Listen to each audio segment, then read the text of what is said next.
증권사 퀀트 분석 애널리스트들이 요즘 실적 시즌이어서 계속해서 한 주간으로 실적 전망치 숫자를 경신해서 내놓고 있는데 이게 계속해서 실적 전망치가 숫자가 좋아지고 있다는 소식이 전해지고 있습니다. 특히 2분기, 지금 이 시점은 작년을 생각해보면 코로나가 시작돼서 경기가 가장 안 좋았었던 국면이죠. 기저효과가 있어서 경기가 본격적으로 회복이 된 것까지 반영을 하면 1분기보다 2분기 실적은 더 좋아지고 있다고 합니다. 업종별로 차별화가 분명히 있을 텐데 2분기부터 실적 전망치가 더 좋아질 업종군들은 최근에 외국인 투자자들의 매수세가 강하게 몰려오고 있는 만큼 우리도 관심 있게 지켜봐야 할 대목입니다. 이런 실적 시즌에는 기업이 성적표를 내놓으면 주가에 바로바로 반영이 돼서 그걸 뭐라고 하냐면 실적과 주가의 민감도가 높은 시즌이다라고 얘기를 하는데 이번 시즌만큼은 특히 실적 유념해서 지켜봐야 할 필요가 있겠죠. 지난 2017년에서 18년 영업이익과 기업들의 이익이 굉장히 좋았었던 거 기억하시죠? 근데 그때보다 지금이 더 좋다고 합니다. 사상 최고치를 경신하고 있다고 합니다. 이트레이드 증권의 염동찬 애널리스트라고 퀀트 분석 굉장히 오래 한 분인데 최근에 이런 주장을 계속해서 내놓으면서 관련 종목군들도 소팅을 해서 공개가 되고 있는데 경기 민감주들이 포진이 돼 있습니다. 관련 기사는 저희 이데일리에서 확인해 보실 수 있을 겁니다. 오늘 투자하시는 분들에게 가장 큰 이슈죠. 주말 동안 강대강, LG와 SK가 극적으로 합의를 이루었습니다. 700일 넘게 이렇게 소송을 했는데 합의하는 데는 몇 분 걸리지 않았어요. 줌회의를 통해서 양사가 극적으로 합의를 했는데 SK가 LG에 2조 원의 합의금을 내는 것으로 이제 마무리가 됐고 앞으로 10년 동안은 이런 소송이 없을 거예요. 그런데 LG와 SK가 이런 결정을 할 수밖에 없었던 배경에는 미국의 바이든 정부가 계속해서 합의하라고 종용을 했기 때문이죠. 바이든도 그도 그럴 것이 이번에 대통령이 되면서 전기차 시장을 확대해서 일자리를 창출하겠다라고 했으니까 LG와 SK가 빨리 합의를 이루어서 공장이 가동됐으면 좋겠다는 바람을 담았겠죠. 뭐 어쨌거나 지금 극적으로 합의가 된 만큼 우리 시장에서도 이런 관련 2차 전지 배터리주들 어떤 움직임을 보일지 좀 기대가 되고 관심을 갖겠습니다.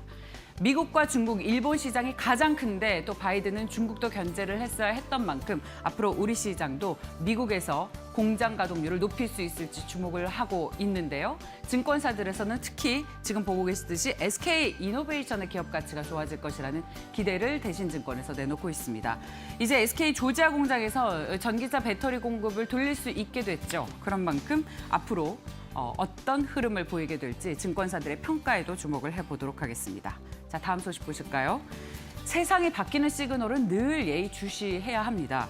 코로나와 친환경차 확산에 주유소가 무려 184개 닫았다고 하네요. 계속해서 주유소 말고 전기차나 수소차 배터리 시장 그리고 충전소를 건설을 하는 만큼 주유소는 앞으로 계속해서 줄어들 수밖에 없다라고 하는데요. 정부에서 에너지 정책을 전환하는 만큼 이런 흐름에 예의주시하면서 우리 주식시장에서 어떤 기업이 수혜를 보고 피해를 볼지 지켜봐야겠습니다. 카카오 이야기 계속했는데요. 오늘부터 거래가 정지되죠. 액면 분할에 들어가기 때문입니다. 그런데 카카오뱅크가 올해 주식시장에 상장이 될 것이라는 이야기들이 계속해서 나오고 있습니다. 빠르면 7월 정도 거래소에서 카카오뱅크 주식을 거래할 수도 있을 것 같다라는 얘기인데요. 지금 장외 거래에서 가치가 이미 3조 원을 넘어서서 우리 시장의 가장 시가총액이 큰 KB금융의 시총 21조보다 더 높다는 가치를 평가받고 있습니다.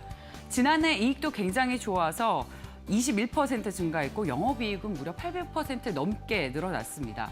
그런데 카카오뱅크의 최대 주주가 카카오죠. 지분을 30% 가지고 있습니다. 자, 지금 거래 정지를 끝내고 주식시장에서 다시 재거래될 때 카카오뱅크의 IPO 관련 이슈가 호재가 될지 주식시장에 어떤 영향이 될지 역시 기업 증권사들의 평가에 계속해서 주목을 해보도록 하겠습니다. 마지막 뉴스 볼까요? 저희 철강주 계속 얘기를 하고 있는데 역시 철강제 가격이 꾸준히 오르고 있다는 소식 또한 전해지고 있습니다.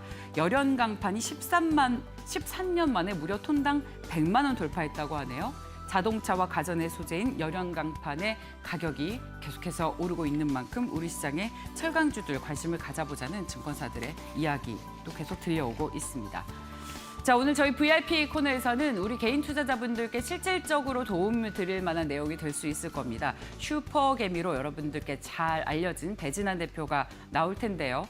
거래량을 모르면 주식을 하지 말라라는 이야기로 많은 분들의 관심을 모았습니다. 그렇다면 거래량을 체크해서 지금 어떤 종목과 기업에 관심을 갖고 있을지 직접 듣겠습니다. 계속해서 오늘도 굿모닝와 2시간 동안 함께 해주십시오. 자, 증권사에서는 오늘 어떤 종목에 관심을 가지고 있을까요? 객장으로 연결을 해보도록 하겠습니다. 하나금융투자 강남금융센터로 가겠습니다. 이민경 PB님. 네, 안녕하세요. 네, 안녕하세요. 오늘 어떤 종목 보고 계세요? 네, 일단 지난주는 선거 이후 재개발, 재건축 관련 규제가 완화될 것이라는 기대감에 건설주들이 강세였습니다. 선거가 끝난 지난 8일 벽산, 일성건설, 동신건설, 중소형 건설주가 일제히 상한가를 기록하였고 이튿날인 지난 9일도 KD가 상한가의 거래 마감하였습니다. 이날 코스피와 코스닥 양 시장에서 건설업종 지수의 업종 상승률이 가장 높았는데요. 코스피 건설업 지수는 3.83% 올랐고 코스닥은 동이 목재업종이 5.24%로 가장 높았으며 뒤이어 건설업종이 4.96% 상승했습니다. 건설주가 오세훈 시장의 당선에 반응하는 이유는 재개발, 재건축 규제 완화에 대한 기대감 때문인데요. 오세훈 시장이 선거운동 과정에서 재개발, 재건축 관련 규제를 완화해 주택을 대거 공급하겠다고 내건 점에 기대를 거는 것 같습니다. 오세훈 시장의 부동산 관련 주요 공약은 5년 내 신규 주택 36만 호 민간 중심 공급, 용적률 상향 및 한강변 아파트 35층 규제 완화, 재건축 초과 이익 환수제 및 안전진단 기준 완화 등입니다.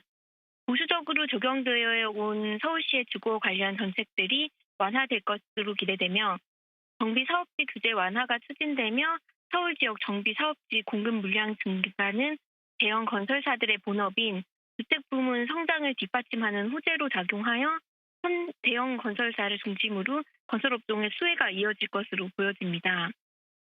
건설 기대 기성액이란 지난 건설 수주에서 건설 공정의 표준 공정률을 고려했을 때 가능한 미래 건설 기성액을 의미하는데요. 2020년의 경우 코로나19 확산과 비우호적 기후 환경, 역대 초장 기간에 장마였죠. 그리고 정비사업 규제 강화에 따른 착공 지연으로 기대 기성액과 실질 기성액 간의 괴리가 확대되었습니다. 2019년 건축 수주 YOY 플러스 8%인 반면 2020년은 건축 기성 YOY 마이너스 7%였죠.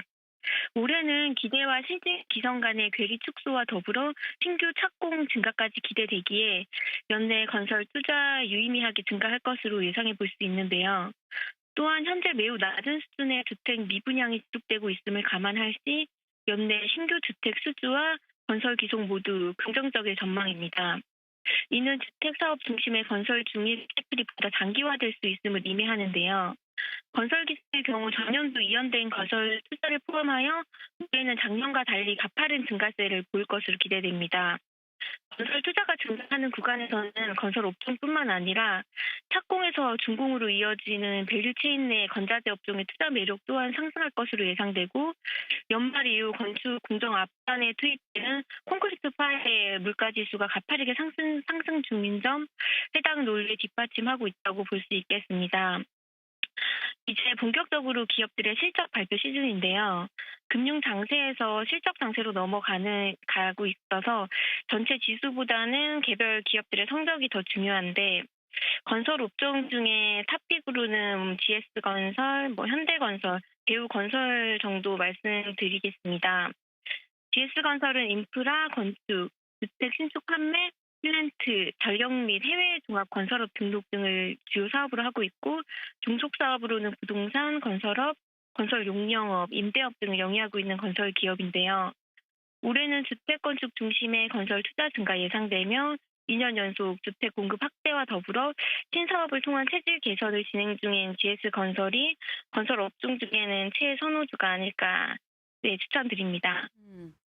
PB님, 건설주 안에서도 대표 건설주들도 있고 말씀하셨듯이 밸류체인에 따른 밑단의 건설 기자재 그리고 인테리어 관련주까지 굉장히 많잖아요. 그리고 종목군들의 순환매도 빠르게 이루어지고 있는데 건설 대표주 투자 수익이 가장 좋을 거라고 예상을 하시는 전략인 건지 궁금합니다. 일단은 건설 관련 업종이 좀 사이클이 좋아질 것으로 기대가 되어서 좀 주목할 필요가 있다고 생각이 되고요. 그 중에서도 제가 생각하기에는 GS건설이 좀 최선 호수가 아닐까 생각이 됩니다. 알겠습니다. 자, 말씀 여기까지 듣겠습니다. 고맙습니다. 네, 감사합니다. 네.